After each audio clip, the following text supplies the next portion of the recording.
I got some great freaking stories. I'm actually doing 3 tonight. They're all fucking obscure. You haven't heard of any of them. I can promise you that. She's a keen bean, meaning that she was here as soon as the thing started. That's what she means. She's a keen bean. What is that? I don't understand. Like you're keen, you're eager. Oh my God, I need to why do I have... Are you crying? I need to sneeze so bad still. Well, do it. Maybe I need to take some like allergy stuff. Oh, like I can't get it together. It was like as soon as I left the car cleaner. Maybe I'm allergic to something that they use to clean the car. I don't know. We're so far behind on our surprise shot, so we will wait until Jen's back. But I have some awesome requests that I cannot wait to try. So I'm pretty pumped. I do have 3 episodes. If you guys want them, we're doing one public, which is right now. If you want them. You're like dangling candy in front of children. And I have multiple stories for you today. Then we're also doing another one, and these are both with Nicole and I, for the Supremos. And we also have another one for our Supremos after that, if you guys can stand it. So we'll see. And like I said, these are all really, really obscure stories. Okay, so what is going on today? I might go grab an Allegra or something really quick, seriously. But before I go, let me welcome the 4 new members of our Patreon groupies. All right. Amanda, Devin, Sam, and Chelsea. All right. Amanda, Devin, Sam, and Chelsea. Thanks, guys, so much for joining. This is all just in 1 week. So, yeah. Guys, real quick. So 3 stories tonight. What I was going to say, and you can answer this or try to. 1 in the United States. I love that Wolfie is grabbing a 10 a.m. beer. Sorry, I just had to comment. Go for it, girl. 1 in the United States, 1 in Germany, 1 in Burma, which used to be called Myanmar. No, Myanmar is the new name. Okay, Myanmar is the new name. Myanmar is the new name. You tell me which one of those is the most gruesome. And also, which one of those do I have a very graphic photo, which I'll show tonight? America! Fuck yeah! For the most gruesome? Yeah, why not? We're going to Germany on one of these. You asked my prediction, and I'm giving it to you. I'm just gonna say we do it and do it big. So, which one do y'all think? Out of these 3 stories, the American one, the Burma, which is now called Myanmar, Myanmar, or Germany, which one of those are the most gruesome tonight? They're all very obscure. I really doubt you've heard of any of these, but I researched them all, and like I do, and these things are going to be fun as fuck tonight. So, are we doing a shot? Well, it's not going to be a surprise, but we can. Yeah, let's do a shot let's do it for Tom. Hang on, I got to keep getting up here. Jen will be back next week. She's driving back to Charleston, I think on Wednesday, so she'll be back for Saturday. Heather, send us some stuff for real. Wolfie, why are you doing this? 1102, a P.O. Box 1102, Isle of Palms. Are you fucking kidding me? Blowing your nose, the killer of fucking live stream. Holy shit. They're like, between this and Jen not being here, everyone's like, we're done. We'll come back next week when Jen's back. This shit is barely staying afloat right now. That's why we're trying to just really get into it. It is a different P.O. box than we had before, though, because we forgot about it. So it's 1102. Yeah, can you imagine the new guy that got all of our murder shit? I know. He's like, somebody probably sent him cookies that are moldy, and hopefully they enjoyed it. Fine. All right, let's take this thing. All right. Well, cheers to you, cheers. John. Jen, we miss you. Have fun at the wedding. Jen, have fun at the wedding. You know what? I wouldn't be surprised if she FaceTimes us at the reception while she's wasted. Natasha, you got your cards. Alex, did you get your magazines yet? We sent you a few. I don't know if you got them. You're over in the UK. It might take a while. All right, here you go. Cheers. Ooh, titties. Ugh. You want to take a guess? Woo! I'm not good at that shit. I felt that real afterwards. What is it? That was I don't know what brand it was, but that was a very high end raspberry vodka. It's super fancy. All right. Because you know what? I figure we're too old to be drinking stuff from plastic bottles. Speak for yourself, yo. What the fuck? We are too established. We just did. It's not worth the hangover, man. We literally just did that story where that 83-year-old had a child with his. Remember his? Yes, we did. Yes. Yeah, and the guy's like, I'm so worried, because I don't know if I'm going want to be able to see my daughter grow up. He's, 83. I'm like, dude, you can live fucking 110, It's all in your mind. Exactly. That's why I am too old to drink cheap liquor. That's what I'm saying. You're saying that. So you're putting it into your mind that you're too old. I mean it like I fucking deserve some expensive, like, not okay. You know what I mean? Like, it's not something I should be cutting corners on anymore. Kind of like when I was traveling, when I was in, like, studying abroad, like, we could only afford to stay in hostels, but, like, yeah, that's what we would spend. It was like, $20 a night for us to stay because that's where we didn't want to spend the money. But now if I were to travel, hell no, it is the nicest ass hotel I can afford. I will say, if I ever travel and stay in a hostel, I'm going to, I guess there's like a movie night and someone provides the movie. I'm going to show the movie Hostel. Yeah. That's real original. I was really trying to juggle which one I should do tonight. And I was like, you know what? Yeah, let's do the one that has the most gruesome shit in it ever, because I'm like that. I'm like clickbait and shit. Like, that's me, type of shit. We are starting in America. We're staying in America. Oh, wait. So I was right. Well, so I said there was two questions there. I said, which one's the most gruesome and which one do I have the photo evidence of the decedent? Yeah. So there's like two questions there. Okay, never mind. You just continue with your Flonase. I am struggling. Who's in California right now? Has anyone ever been to the San Bernardino Mountains? Is that how you say it? San Bernardino? The rim of the World Highway. This is a 101 miles long crest in the mountains. It kind of what's it called? Skirts. I love that word. Skirts the mountains. So let's go to Google Earth. I'm actually going to show you. I think I know where the spot is. Like the spot we're going tonight, where they found something tossed into a canyon. We're going to the Waterman Canyon. Has anyone heard of that? Mm-mm. I've never been to Cali. And do people say Cali? Or is that just like people that are not from Cali say Cali? It's a ravine. This is where we're going. So let me back out a little bit. Just south of LA here. Yeah, Long Beach, LA. And like I said, I don't know because I've never been. I think the actual spot, guys, is right here because we're going to where it says there's a natural land-made bridge. It looks like we're at like the basin of a valley here. I mean, I guess it is called the Waterman Canyon. Rocky terrain to one side, and then it looks like it's like sloping down. So this is where I think it's at, right here. Near this body of water? Yes. Is that a reservoir, maybe? It says ravine, okay? However, this canyon kind of is very small canyon. And the only thing that I could find in the newspaper, because there was no exact spot, it said a natural land-made bridge. And I was thinking it's this thing right here. So it's off the road and it's not like a real bridge. And it was discovered by hikers where we're going tonight. So I think this is it. We're starting this story January 2nd, 1946. Okay. We're starting with, I didn't make this name up, William C. Williamson. All right. All right. Sounds fucking fake. It does. He is visiting relatives, and he really wanted to take a drive. He wanted to go over the rim of the World Highway, which sounds fucking boring.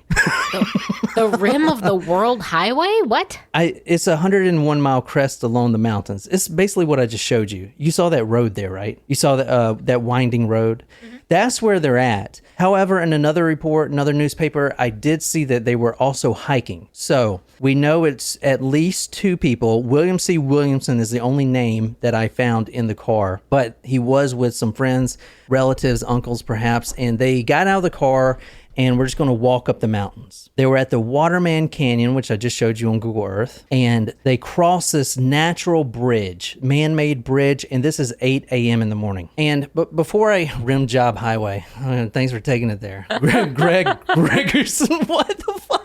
Bill Billison. Oh, you guys are funny. Sounds like my kind of highway. Jade Griffith. Oh, man. All right, now I'm pulling a lot of this from old newspapers. So if you want to help me read this, Okay. I think I should read the accents, even though I'm probably going to do them all hickey. Yeah. Yep, definitely. Williamson and Braun clambered from the car to do their share of oohing and eyeing at nature's frightening grandeur.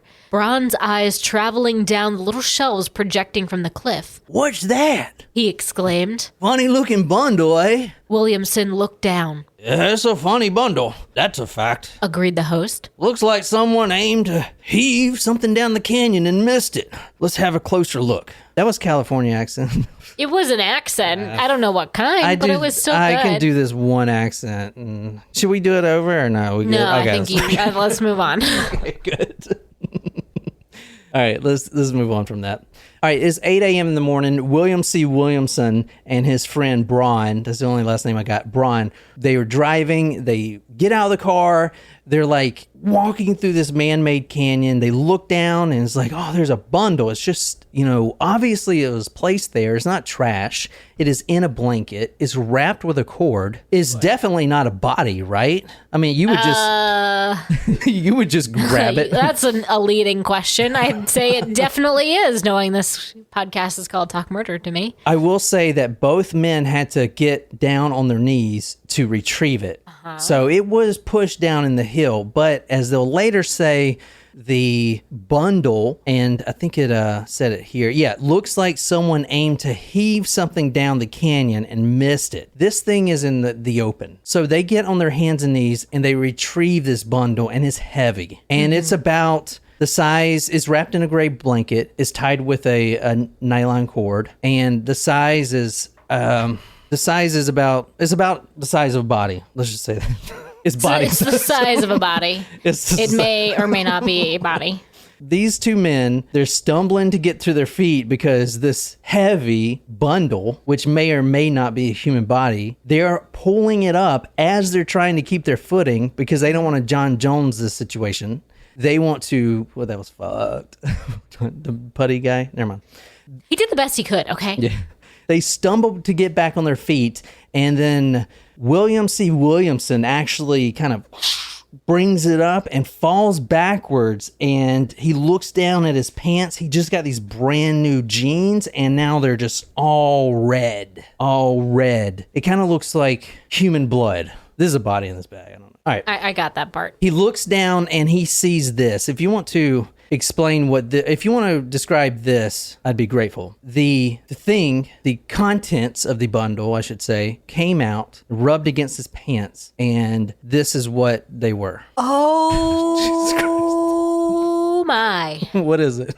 Okay, so that is a body with no head, arms chopped at like the wrists, and they are folded across the chest over the breasts, and I can't quite see what the bottom half looks like from here. Are there, feet missing? I don't know. That's a good question. Why would the hands be sawed off? That's weird. It is weird. Do you want to take a guess why? Like the head's also sawed off. Like, you want to start there? Like, why the head's sawed off? Let me ask you something. Did the animals chew this off? No, that's precise. Well, you do see a foot down there, kind of. Well, let me see. Zoom out a little bit. You can see a foot down there. Like that hand is like cut clean off. I don't know what is under. It's a woman, obviously. She's got breasts. Yes. I don't know what is under it. Does anyone know what this is? It's something they put her on or something. I don't know what that is. I thought it was protruding through her body at first. I have no idea what that is. Lauren says it's a body stand. A body stand? Is that a thing, or are you just being funny, Lauren? Is that a thing? I'm going to look on Amazon later. I want to see if I can get one of them. Morticians use it, he said. He's being serious. Are you serious? Holy shit. So that's at the morgue at this point. Oh, I also colored it for you guys. Oh, thanks. Oh, trigger warning for that. Maybe you can see it a little better. So that is the... It almost looks like there's like something taken out of her shoulder there, but it's hard to tell if that's just more blood. That may actually... She's talking about this right here. Right? Yeah. That may actually be an animal attack. Okay. Well, I don't know because she was in that bundle, but there's nothing in the reports that say that she was injured on that side. You know what? I know what it is. What? And this is fucked up. But now that I think about it, obviously her head was chopped off, Right. or sawed off. Right. I think this was one of those oops, I missed Oh, maybe. kind of Maybe. whacks. Perhaps. All right. So, what do you think about that? Are you So I just want to reiterate, I was right before. with the American thing? Yeah. And I want to reiterate, I asked 2 questions. And is that not a photo of the decedent? This isn't the most gruesome episode. Everyone's rushing to the freaking join us for the next episode. All right, what you just saw, and if you guys are just joining us, this Talk Murder Me, probably should have did this earlier, but we do episodes every Tuesdays and Thursdays at 9 a.m. Eastern Standard Time. Any podcasting app. We also live stream every Saturday at 1 p.m. So, and this will be public. So if you're listening to a podcast right now and you want to see those photos, you can go to the YouTube, the live stream that's recorded, or you can go to talkmurder.com and I'll put those photos on there for you to see. But what you basically were looking at was a headless corpse, a female, quote, the raw stumps where the hands should have been. Raw stumps. That is a good title for this episode. Ooh. Yeah. Remember that. There was a bullet wound in her chest by her left breast. Now, I'll pull this up again. So just real quick for you guys, trigger warning, I'm going to do the photo again. I didn't see any bullet wound in here. I know it's black and white, but it's hard to see. No. But there would be probably right here in this one spot. You see that little thing? Maybe that's it. Oh, yeah, it could be. There's supposed to be a bullet wound in there, which means what? And that's right above her left breast, which means it hit which organ in her body? For heart. The cops arrived to the scene. You know, what do we got here? Well, female, about 40 years old, stocky built. Blood type was type A, which is... I don't know my blood type. That's concerning. You should definitely know your blood type. No. What's mine? I don't know. What the fuck? O negative? O negative. I don't know. We used to have to wear ours on our chest. So what is it? Like overseas. O positive. All right, I was at least got the freaking letter right. So like overseas, we would not wear name tags, but we would wear our blood type. So mine was just O positive. They called me O pos. No, they didn't call me that. You wish they called you that instead of Lil P. Are you serious? It's because your brother was Big P, not because they were mean in the locker room. Yeah, that's true. Somehow the coroner at the scene saw that this was a brunette, which I was like, what? I mean, how would he know that? There's no head, I don't know. The second bullet wound, so there was 2 bullet wounds. The second one was to the chest also, and that bullet was lodged under her skin and at her armpit. This was from a .38 caliber. And the first bullet wound, or what they think is the first bullet wound, is the cause of death, the straight through the heart. Oh, wow. Once this was made public about the body, and they don't actually show the body in the newspapers. Right. But they basically say, the newspapers come out and say, okay, there's a body here of a female. She's 5'2", and they're estimating for the head. With or without the head. Anyway, this is kind of crazy. I don't know if they still do this, but they put it out there, and then all the house husbands and this is in the 40s, so I don't know if this is a big thing, but if their wife ran away or got abducted or something, like they all go down to San Bernardino and they try to claim the body. So all these guys are looking at the torso here. Okay. And there was nothing else distinguishable about the body. Like obviously no tattoos or anything. Hold on. Ooh. Because you're about to see. Does anyone on live chat want to take a guess of why she would have no hands? And I'm going to give you a second to think about it. There's a specific reason why she wouldn't have any hands. Someone did comment this, so I feel like I'm stealing it, but it was a good one. Fingerprints. Do you remember the Lady of the Dunes? Lauren Roberts first said fingerprints. Nice. She gets the Lauren, credit. Nice. Do you remember the Lady of the Dunes? Yes. I think this is like maybe the only story we've done with this, but the Lady of the Dunes was a woman found. She's never been identified. She was headless. She was handless and feetless. Most people, or a lot of the true crime community, believe that it was one of Whitey Bulger's in the Winter Hill Gang. That was one of their calling cards. But the reason you cut off the hands is for fingerprints. Nowadays, you would want to, or someone would want to cut off the feet as well, because I was going to ask that, like toe prints. Like, is that a thing? Well, in 1946, No. That's not a thing. But now someone would want to cut off all of that. So the head is to get the teeth. The teeth, dental records. Yeah, and obviously you can identify someone's face. Exactly. So you can identify someone's face, but the dental records are the most important thing, and that's why they cut the head off. The hands, obviously fingerprints, and then the feet now, I'm pretty sure they can do, whatever with the feet. That is why the hands were cut off. A lot of people were looking at this body, a lot of men, especially around the Los Angeles area. Mm-hmm. There was one clerk who his wife had ran away not too long ago, and he actually filed a missing persons report and everything else. And he works at the Los Angeles County Sheriff's Department. Mm. He's a clerk there, and he works there in the substation, which is not the sandwich shop in Walmart. It's an actual police thing. I don't know if you know. Oh, I did not. It is also a sandwich shop in Walmart. Got it. So this guy, his name is Arthur Eggers, like Eggers, like throwing eggs at a house. Arthur Eggers. He's a clerk. He works right there with the Los Angeles County Sheriff Department, and his fellow co-workers, all the cops that he works with, and he is not a law enforcement officer himself. He's just a clerk. Yeah. So they all know that he has been really missing his wife since she ran away. And he's a very meek man, and we're going to meet this guy. But they say, I hate to say this, man, and I don't know if you've heard of this, but your Dorothy that ran away, a couple weeks back. I know this is a touchy subject, but maybe you should go down to the coroner's office and just rule it out. Now, this is a headless torso. No guy wants to go. I mean, I can't imagine going to try to see your wife without a head and trying to identify her. That is fucking traumatic, dude. You know what I'm saying? Arthur Eggers, the Los Angeles County Sheriff's clerk, took off his glasses and pushed his hands through his sandy, thinning hair. Nope, I don't see anything.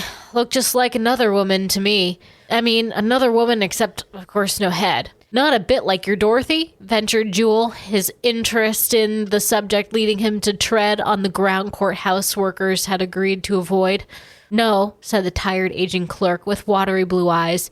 It ain't Dot. She ran away, So... Or was he angry with her and he killed her? Dorothy Eggers ran away on January 2nd, so prior to this, and she ran away on December 29th because the missing persons poster report filed by him right after she ran away said, quote, missing since December 9th, Dorothy Lee Eggers, 41, wife of Arthur C. Eggers, brown hair, brown eyes, 5 feet 2 inches tall. That was filed by Arthur. Uh-huh. Were there identifiers on her body, though, that he, purposefully ignored? Like moles or freckle patterns? Not that you would really know. Would you really recognize... My head was cut off. Do you think you would recognize? I'd recognize that ass. I do have tattoos, so that does matter. Recognize that ass. Okay, good for you. But if I had 0 tattoos, do you think you would recognize, I have a big mole here, a big mole on my back? I'd recognize them titties. And one on my thigh. Sorry. Okay, just never mind then. Never mind. No, I would not. Would you recognize the weird growth? I'd recognize your feet. That's fucked up. I would. I would recognize your up. feet. I would recognize your toes. My feet are all bacteria. Well, I know, I know one foot, your toenails stay clear, but that one, that big toe. Okay, thanks a lot. What I mean? Yeah, that's nice. No, I'm just saying, that's an identifier. Okay. I mean, assuming you didn't have your Phoenix ironic tattoo. Oh, okay. Well, I recognize one leg on yours is longer than the other. Actually, that's true. And you stumble when you walk. So how does that feel? One leg is longer than the other. That's why my back is fucked up, but it's fine. It's cool. At this point, the cop is saying, Dot ran away. And then it's just awkward silence. It's awkward silence. And the cop is like, he knows this guy is still suffering, still traumatized by her wife leaving him. So he doesn't want to push the issue. So he's trying to get out of the office. So the clerk, he feels bad. He legitimately feels bad that he brought it up. But that's not my Dot. And then he just stands there and he's trying to find an exit. And then all of a sudden, Arthur Eggers just starts talking. Oh, okay. Like a confession? These are my confessions. And this is what he says. Just out of the blue to this random guy. We had a quarrel about money and she just walked out. He said, yep. 2 days before New Year's Eve. That made it worse somehow. We had a hell of a fight in the morning at breakfast. I guess I said some things I shouldn't, but I was burned up and I kept burning all day here at work. Well, I couldn't face any more of it that night, so I didn't go into the house after work. I just got in the car, out of the garage, and took myself a long drive to try and figure things out and figure how to make peace. Drove down as far as Long Beach, slept a while in the car. I got back along about 9 o'clock in the morning, and I went into the house. She wasn't around, and I asked the daughters where their ma was, and they said they guessed she wasn't up, which was unusual for her at 9 o'clock. So I rapped on the bedroom door, and I went in, and her bed hadn't been slept in. Well, none of us had seen Dottie since, and I'm going to turn in a missing report. She'll be back, but... And so this cop's like, okay, I didn't really, I guess, thanks for volunteering that. I mean, it was just out of the blue. This cop's trying to leave. He feels bad. Maybe he has no one to talk to about his missing wife, and he needs a therapist or something. Yeah. Let me show you somebody this. to talk to. Let me show you this guy right quick. This is his family. This is Arthur Eggers and his wife Dorothy, Dottie, and the 2 kids. Now the children are not his or hers per se. They're both adopted. Okay. But this is him and Dottie. Okay. Why is his hat fucking sideways? He's trying to be Frank Sinatra. I feel like cool. the photographer should have been like, dude, you want to just kind of tilt your hat so it's like, not that was, see, back not then, that looking. was cool. Back in today's times, you're just like, you're an asshole and you shouldn't be wearing a fedora period at the end. So I'm kind of jealous, actually. I mean, he can pull it off. Like, right. He's trying to go be like, blue eyes. So explain this guy. It is. He's kind of got a wide face. He looks like he would be... His eyes are a little far apart, it looks like to me, right? Or they're not... Does he have a lazy eye, perhaps? Because they look like they're veering out just a smidge. Well, Lauren on live chat said he has either a glass eye or a crazy eye. There you go. He looks fairly tall. He's packing. What the... Is he? What's in his hand? I don't know. Oh, it's a cane. No way. No, Don't you not. think? No, there's nothing in his hand. It might be the back of the chair. It's the back of the chair. There's Never not mind. even a Okay. chair there. What's the girl sitting on? She's standing up. Okay, then it's a cane. You're on meth. He's holding something in his hand. You're on PCP.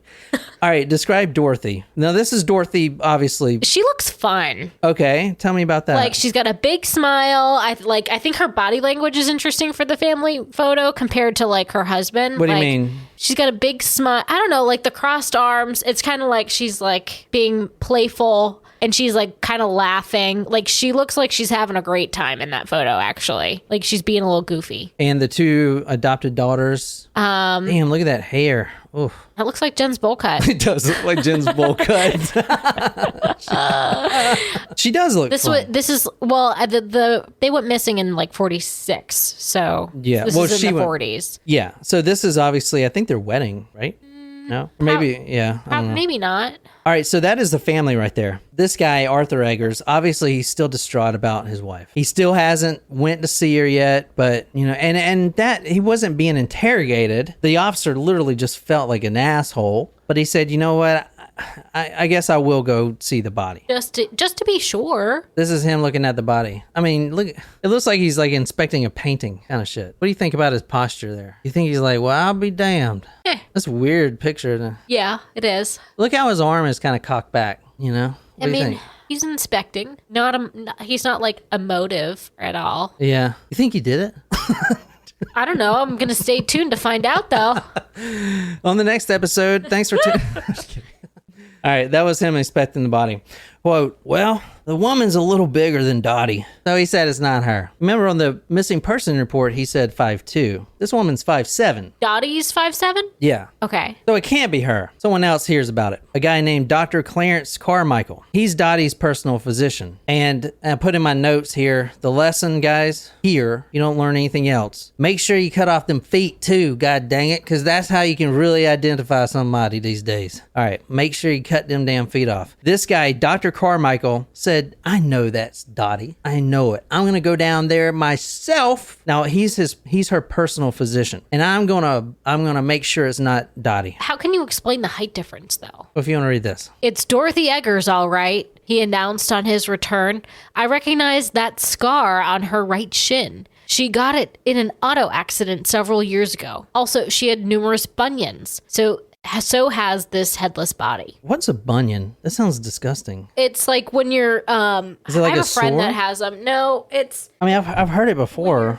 Well, talking to the microphone. can't really do it without showing you, but it's like when the foot bone Lift your foot juts all the out. way up, like a yoga person would do. What? Have I even opened my beer yet? I can't lift my foot that high. So it's like when your foot, like the thing, it's like the bone juts out. And if you want to get them, you can get them corrected, but they have to break your feet to do it. Holy titties. My very good friend from college, Katie, hey Katie, has bunions on both of her feet, and she'd have to like be really careful about what shoes she wants to wear. She's thought about getting surgery, but they got to break your feet to do it. That seems very primitive. Yeah. There's no other way they can do this. No, it's the bone. So Bone spur. There you go. The lesson here.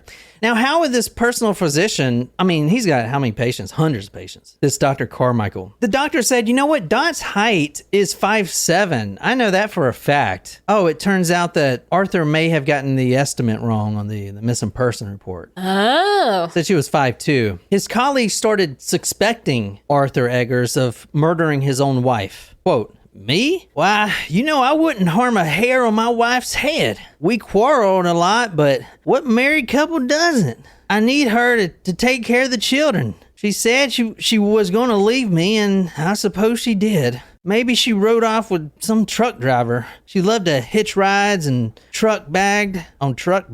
What? She loved to hitch rides on truck bragged. What the fuck is that? She loved to hitch rides on trucks. How he's a redneck. I can understand that. Even I can understand that. Let's talk about this guy. This is Arthur Eggers. All right, Arthur Eggers, son of former Sheriff Frederick Eggers of San Francisco County, spent 17 years as a clerk, and he's a clerk now, but before he spent 17 years at the Temple City substation before he just moved to the San Fran location. Yep. One of his favorite pastimes there when he's on his downtime, because he's not a law enforcement officer, he's just a clerk. So he's got a lot of downtime. One of his favorite pastimes was writing murder mysteries. I don't know, kind of weird. Interesting hobby. They go back and they take a look at Dottie's car, which he just sold, okay? He just sold for a very low price. And he did sell her jewelry too. And he did use an alias selling the jewelry, but his explanation was, I just didn't want officers to suspect me just because I sold her stuff, so I used an alias. Anyway, there were blood stains and smears in Dottie's car, rear and back, especially the trunk. Stains were on the rear seat, and the seat cover was missing. Our DNA wasn't a big thing in 1946, It but was not a thing at all, right? but DNA type was. She has type A, which is kind of rare. So that kind of, pointed to him. This is his home, okay? I'm going to show you some photos here. Ranch. Nice little home. This is them looking up some of the...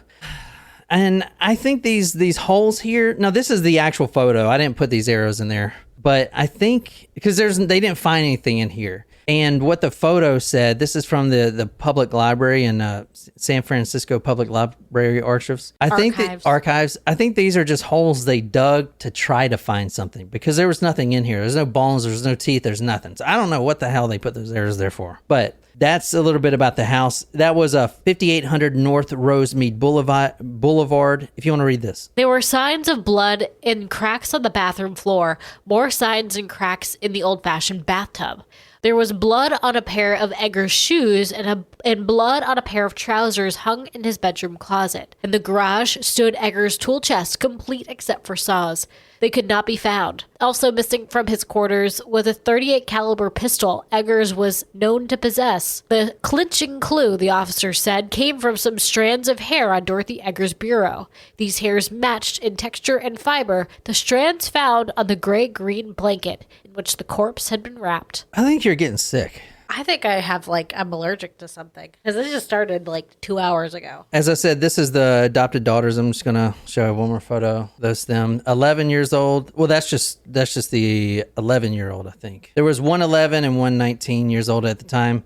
They were presented the blanket. Remember the blanket that the torso was wrapped in? Right. And they said, "Oh my God, that's my blanket. I've been looking for that shit." Oh, well. Yeah. Yeah, case closed. So Arthur Eggers was arrested on January 22nd, 20 days after the body was found. He says, "That wasn't the blood in the bathroom or on my shoes. Dottie had a bottle of food coloring and one day got sore and threw it into the wastebasket in the bathroom. The cork came out and some of it got on the linoleum and I guess on my shoes too.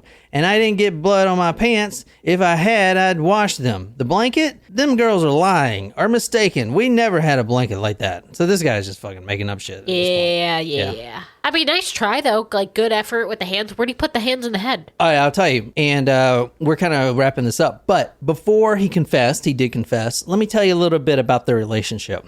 Arthur Eggers, as you saw him earlier, and let me see, you remember what he looked like, right? This guy right here. Obviously, everyone thinks he's the killer. And I'm pretty sure he is, so... He's a very meek man. That's the perfect word, and I've seen that a lot in the newspapers. Very meek. Very kind of passive and just kind of squirrely, I would guess. But anyway, a little bit about the relationship. He was not at all respected by his wife. Dorothy married him for pity. Wow. Not only did she have numerous affairs, but she did it openly. And not only openly, like, "Oh my God, you caught me, fuck. Oh no, shit."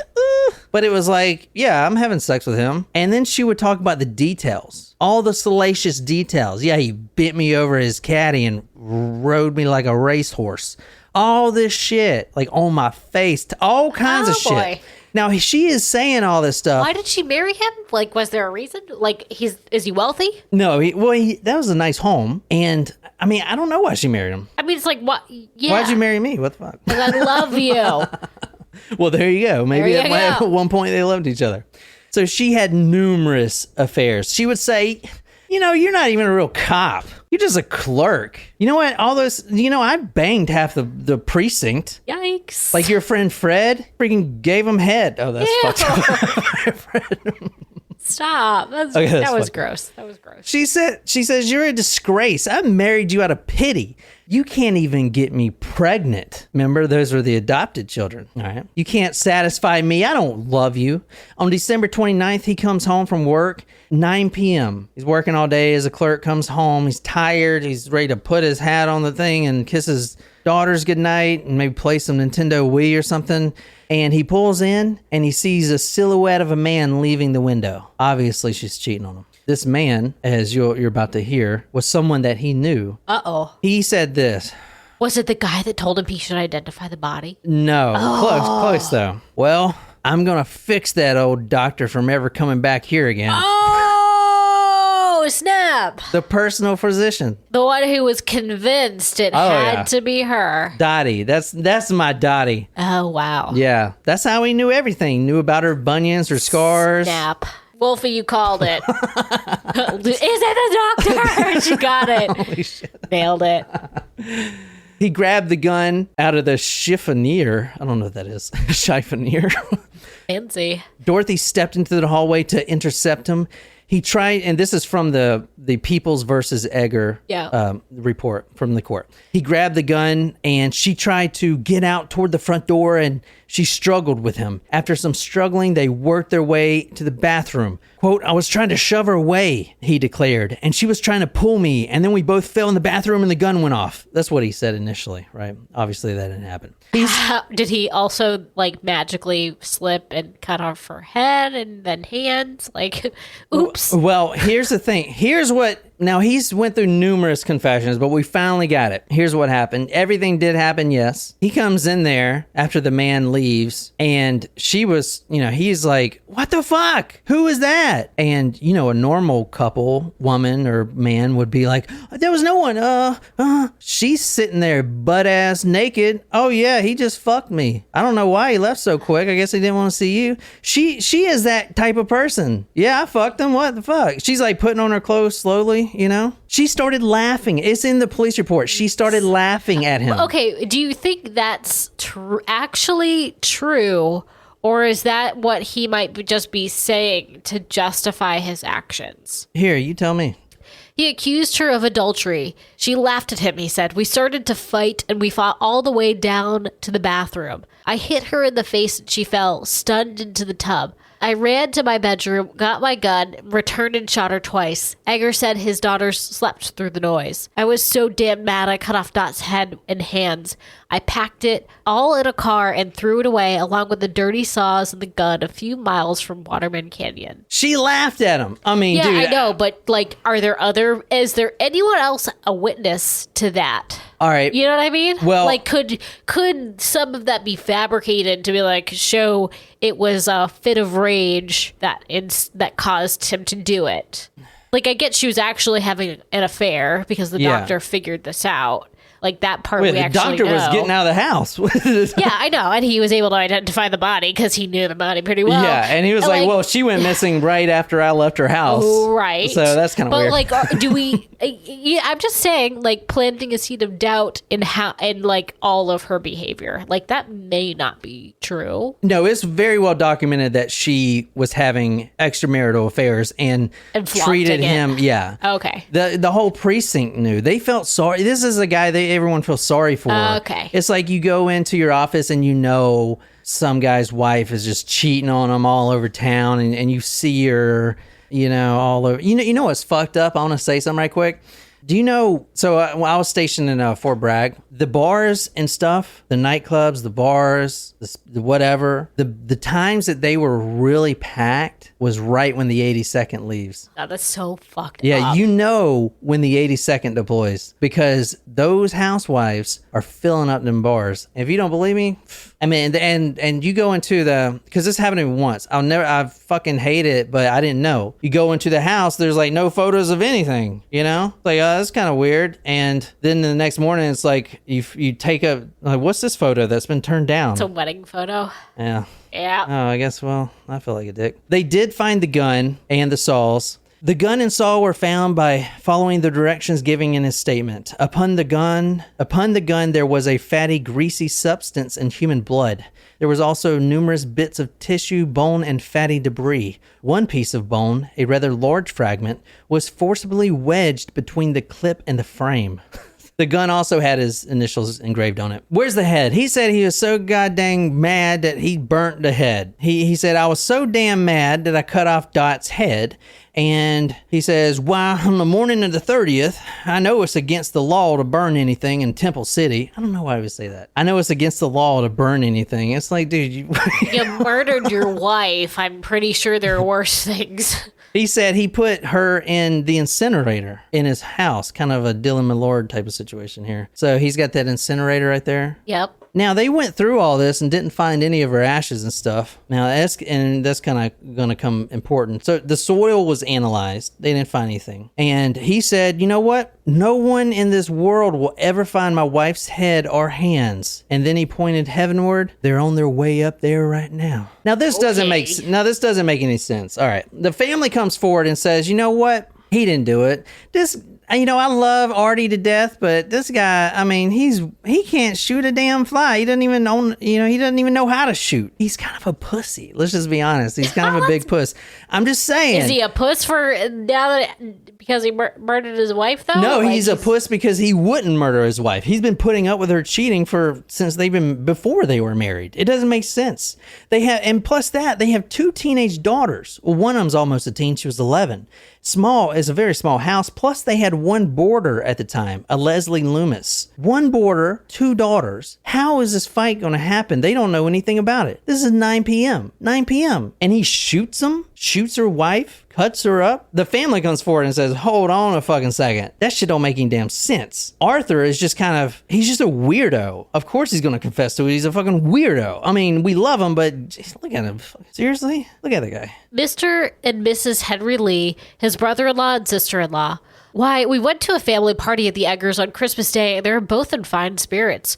Art was Art was a mild fellow, simply pass it off when Dorothy got angry. Dorothy was one who had the temper. And Art's mother-in-law, 70-year-old Mrs. Marylee, said, I can't believe it. They had their quarrels, but I don't think Arthur would do a thing like that to Dorothy. Loomis, the boarder, also disbelieved Arthur's confessions. Art acted quickly, said Loomis, but if he did this, it will be the first time he ever finished anything he started. What a bitch. That's a dig. I know. No shit.